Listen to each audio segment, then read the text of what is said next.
Good morning. I'll explain the bike in a moment or two. This is just a quick roundup of what's been happening this week in Parliament. Obviously, we had the announcement at the start of the week saying that the government was going to make the access to the winter fuel allowance much fairer in England and Wales. Absolutely welcome that, of course, and let's hope it's a devolved power, of course. So let's hope the Scottish Government follows suit in Scotland for older people there.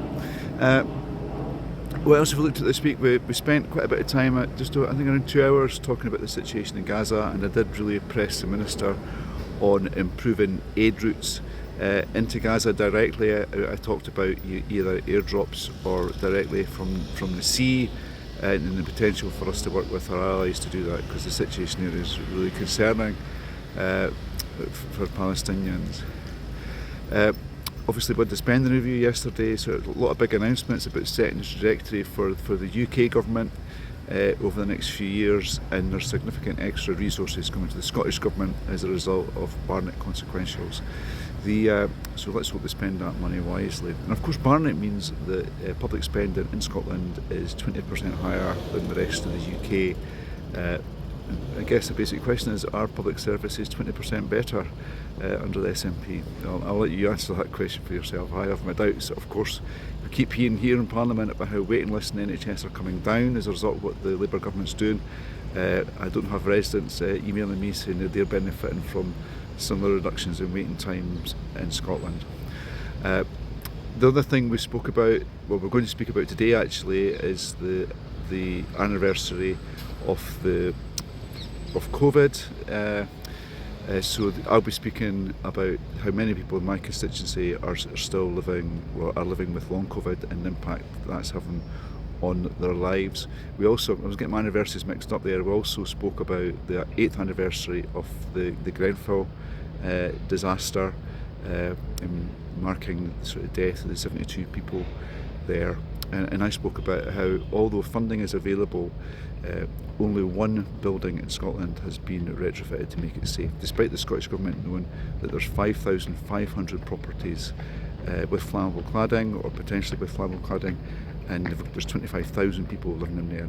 8 years later, only one building in Scotland has been retrofitted. That's according to analysis which was published last September, so let's hope the situation has actually improved since then, but I have my doubts.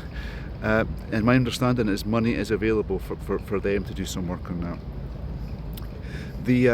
And then tomorrow we've got a third full day on the assisted dying bill, which of course doesn't apply to Scotland, but I know it's still incredibly important to a lot of residents in Edinburgh South West.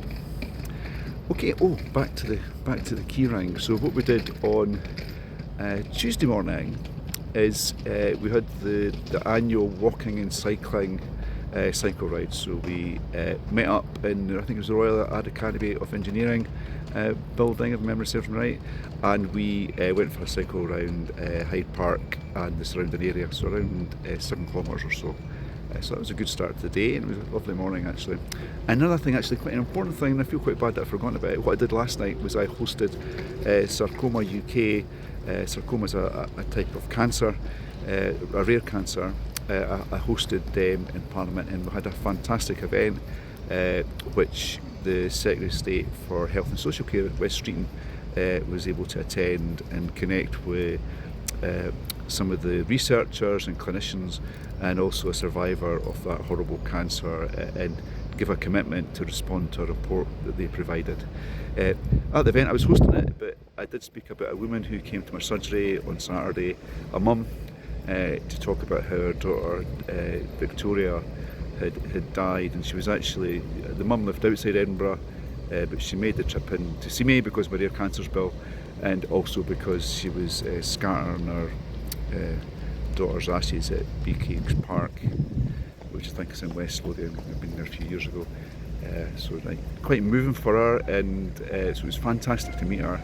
And I did promise her I would share her story at the meeting last night, so I was actually really proud to share our daughter's story and talk about the need for more support for sarcoma sufferers.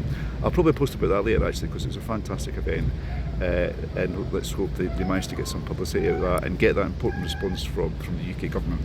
I think they're also planning a launch in Holyrood at some point, They've got one in Northern Ireland today, and I know they're doing Wales soon. The one in Holyrood had to be cancelled because it clashed unexpectedly with a vote. It was meant to happen on Tuesday. Anyway, I've started rambling. I'm trying to make these videos shorter and I've completely failed. Whatever you're doing, I hope you're having a great day, an absolutely great day. It's lovely to be here. Bye for now.